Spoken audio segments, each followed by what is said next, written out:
Oh, look, they're so friendly. I know. Hey, Star Biscuit. Hey, pretty girl. You're not friendly. You just want all the good.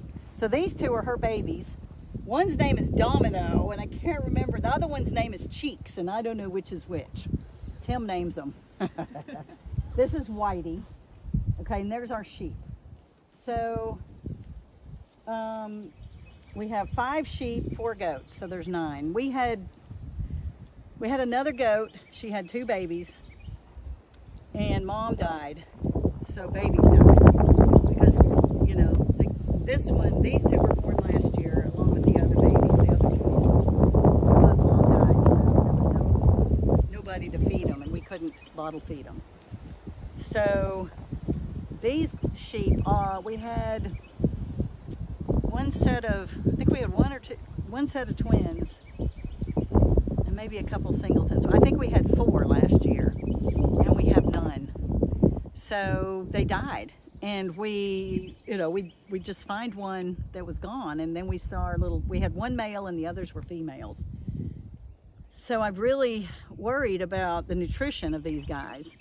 And so our fields, this was all corn and soybean drilled for many years. I don't know how long it's been farmed. Maybe 100 years it's been farmed here. We've heard there was a farmhouse down here that was probably built close to 100 years ago, and at least 100, maybe a little bit more, in the early 1900s.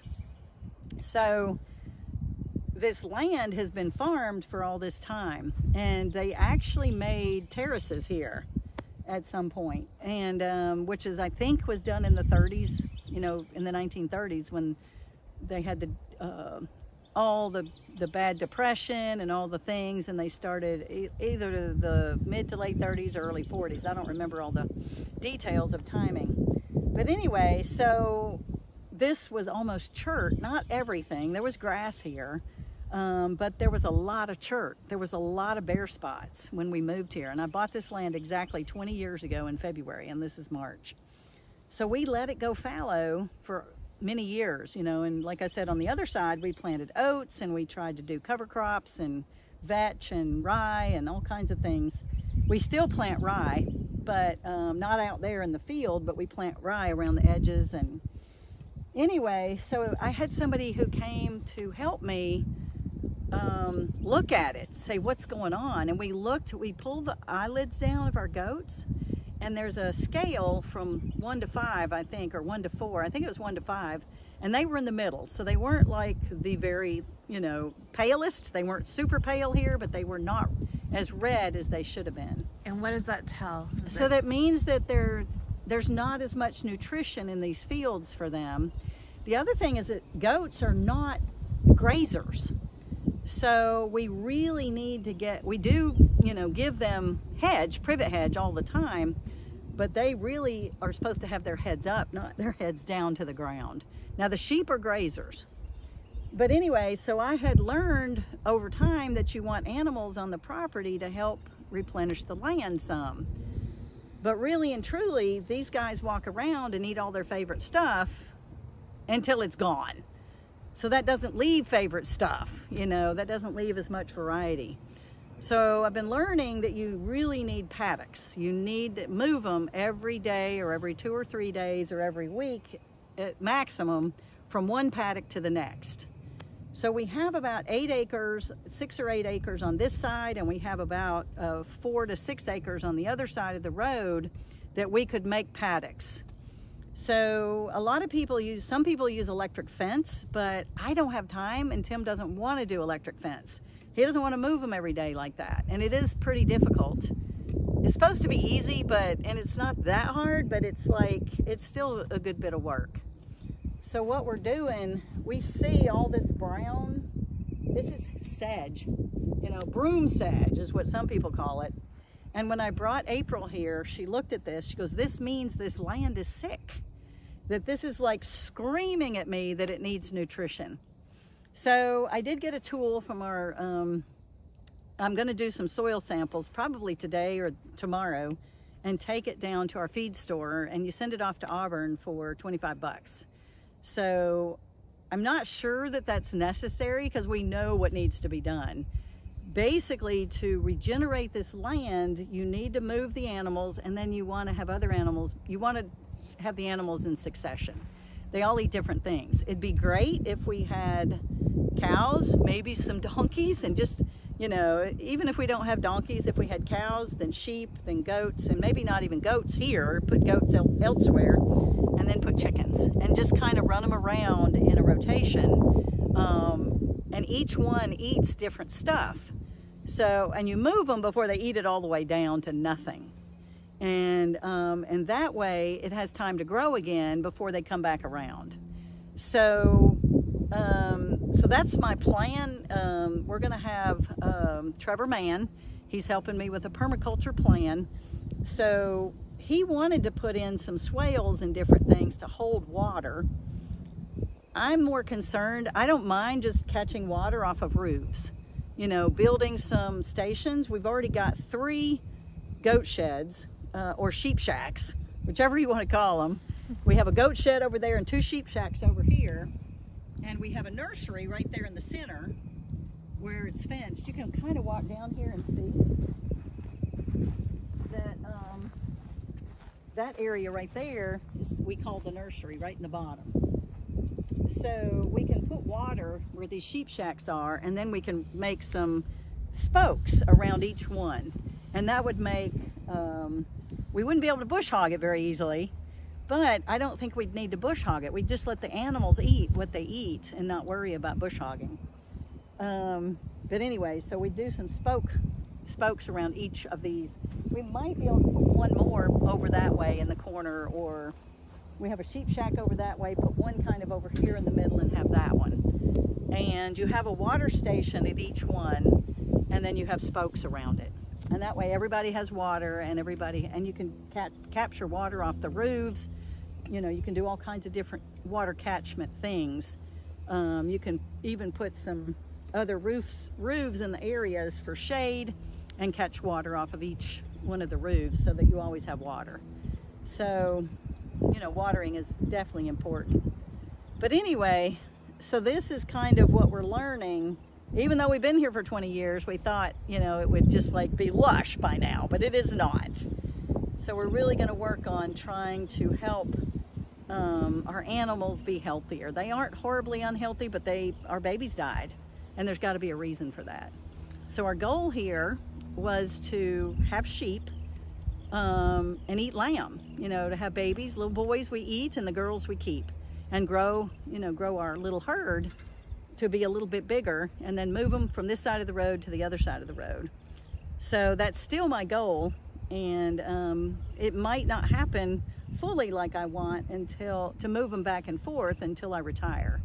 But that's a little ways down the road. But we can go ahead. I can have a fence guy who's not that expensive compared to others. He did all our fencing, and we could put some spokes in. So that's kind of what I'm thinking that we should do. And look at that goat up there on the on our solar panels. I need to tell Tim they're jumping up there. Hopefully they're not hurting it. But anyway, so they love it under there because that's their shade, and they get some, they get some cool of the ground up under those panels. So I feel lovely and fortunate that we have this place, but we definitely need to have a better plan to help keep our animals healthy. And I don't want a bunch of animals until we know how to keep them healthy. One thing that April told us was we can put in a mineral bar of 20 different minerals that they will go lick what they need. So that's my plan. In fact, this week I got to order it, and we've got the shacks to put them in. They love the minerals. We put rocks out. We have these big rocks they can lick, and we put these mineral blocks they can eat. So they go after them like crazy. So we know that's probably helped some. So then we can still plant some cover crops in each paddock. The things that they might like, we can plant some really good stuff. So anyway, so I'm kind of excited. I feel better after I got some help, talking to somebody, because this is all new. I mean, I know I've been here for 20 years, but I've worked. I've worked a lot of hours, and I don't get to farm all the time. And Tim's helped me some, but he's not he doesn't study on permaculture practices and regenerative farming. He just grew up in Louisiana where everybody farmed conventionally. So he does know some about animals, but not the, regenerative type ways that I want to do. But anyway, so I still feel really lucky. I feel a little more hopeful now that I've gotten some help and that we have some solutions. And I'm fortunate that I have the money that I'll be able to do it. We'll be able to add some fencing that'll actually really help us be able to move the animals around better. Can you think of any questions that you want to ask me? So it was unexpected to you that the land was still so depleted after so long. It was.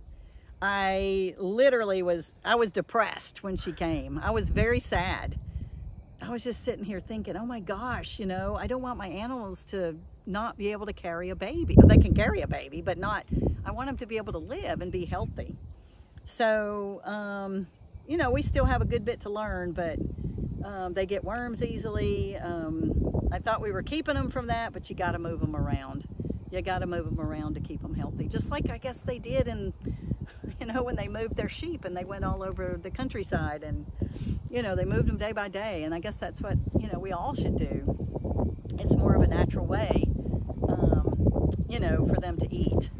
So we've got grass starting again. So they're actually getting a little bit more healthy food now. They've made it through the winter. We did supplement them for a bit.